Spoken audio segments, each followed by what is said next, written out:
Brush से दुश्मनी रखने वाली बहू। रंजना कभी ब्रश नहीं करती थी। उसे कितनी बार उसके माँ बाप ने डांटा, लेकिन उसका कोई असर उस पर होता ही नहीं था, जिस कारण से उसके दांत पीले पीले हो जाते हैं।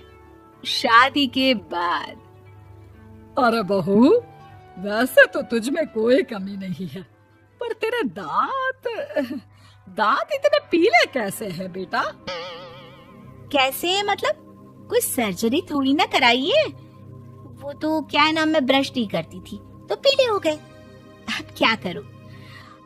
आप कहें तो लाल करवा लूं या फिर काले? यार ये क्या है, क्यों माँ से लड़ रही हो? लड़ रही हूँ? अरे मैं लड़ रही हूँ या ये बोल रही है कि दांत पीले हैं, पीले।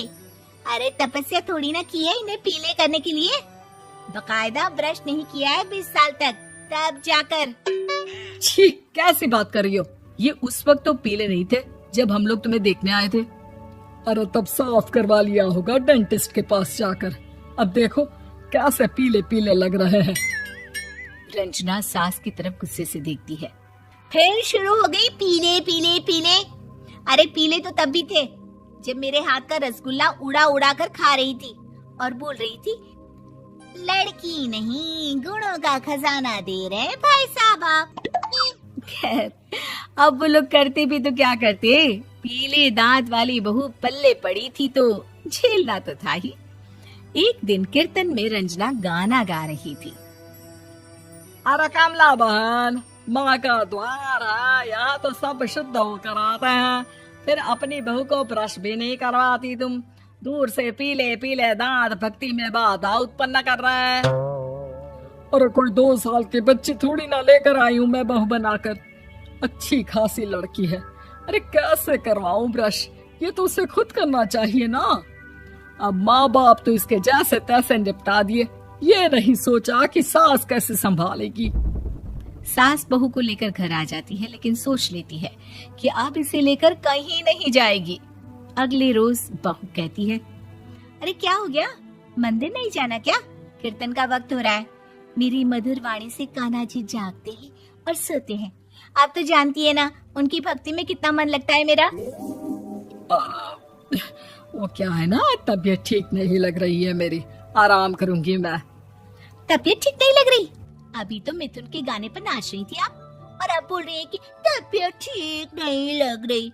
अरे भक्ति में मन लगा लो सासू माँ, ऊपर जाना है, क्या मुंह दिखाओगी आप? हाँ?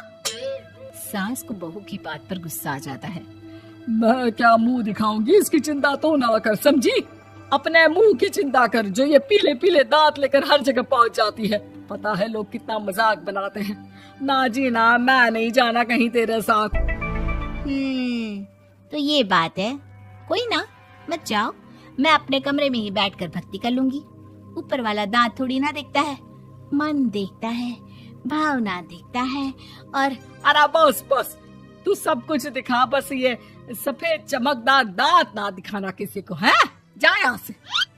बहू को सास की बात का कोई फर्क नहीं पड़ता, वो तो जैसी थी वैसी ही रह जाती है। सुबह नहाकर किचन में खाना बनाना, फिर खाना खाना, कीर्तन भजन करना और सो जाना। एक दिन, माँ जी मैं सहेली के घर जा रही हूँ, शाम को लेट आऊंगी। हाँ हाँ, तो जाना, मैंने कौन सा तेरी आरती करनी है घर पर बैठकर। रंजना सहेली के घर जाती है, जहाँ वो पार्टी में जाने की तैयारी कर रही होती है। अरे शिखा, कहाँ जाने की तैयारी कर रही है? मैं गलत वक्त पर आ गई क्या? अरे नहीं यार, उल्टा सही वक्त पर आ गया।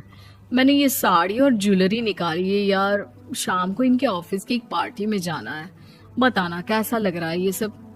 नहीं यार, इस ड्रेस के साथ तो वो वाली ज्वेलरी अच्छी लगेगी। हाँ हाँ सही बोल रही है, मैंने ध्यान ही नहीं दिया।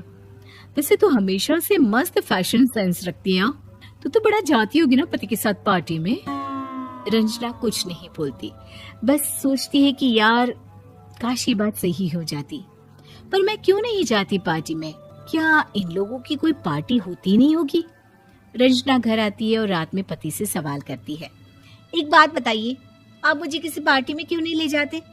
क्या आपकी यहाँ ऑफिस में पार्टी नहीं होती? पति बेचारा क्या कहता कि दांत पीले हैं तुम्हारे इसलिए।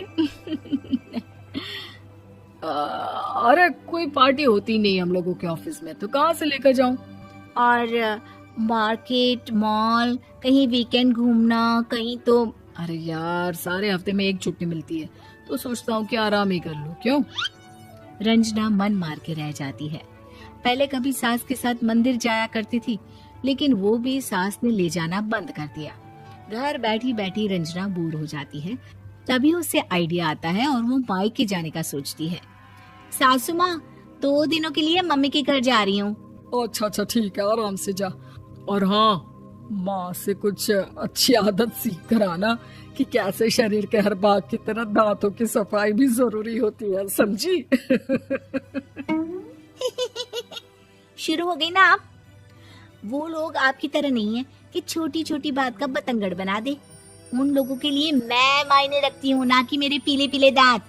रंजना माँ को बिना बताए उन लोगों को सरप्राइज देती है, लेकिन जैसे ही वो दरवाजे पर पहुंचती है, अंदर देखती है कि घर वाले कहीं जा रहे होते हैं। अब माँ, काश रंजना दीदी के दांतों वाली प्रॉब्लम नहीं होती, तो वो भी हम लोगों के साथ चलती ना बुआ जी की बेटी की शादी में। हाँ बेटा, लेकिन अब उसे कौन समझाए कि उसको उसके पीले दांत नहीं दिखते, लेकिन उसके आसपास के लोगों को कितना एम्बैरेसिंग फील कराते हैं। मुझे तो कितनी बार उसके स्कूल की टीचर ने शिकायत की कि उसके साथ कोई लड़की बैठना भी नहीं चाहती, और ना ही कॉलेज में कोई उससे बात करना चाहता था। लेकिन पता नहीं क्यों उसे ये बात समझ में ही नहीं आती। कोई कमी नहीं है उस लड़की में, बस यही कि दांत पीले हैं। वो तो भला हो जीजा जी और उनकी माँ का, जो दीदी को जैसी है वैसे ही रखा हुआ है। रंजना को अपने घर वालों की बात सुनकर बहुत दुख होता है। वो सोचती है कि वो क्या करे, लेकिन फिर वो सीधा डेंटिस्ट के पास जाती है, अपने दांत चमकाती है और कसम खाती है कि वो रोज ब्रश करेगी। अरे क्या हो गया? तुम तो 2 दिनों के लिए गई थी ना, पर कोई ना, अच्छा है, चलो आ गई तो। रंजना सास के सामने आकर खड़ी हो जाती है और पूरी स्माइल करती है, उसके चमकदार दांतों को दिखाती हुई। हैं? चले मंदिर? माँ, मुझे माफ कर दीजिए, मैंने आप लोगों को बहुत एम्बैरेसिंग फील करवाया। मैं आज से रोज ब्रश करूंगी।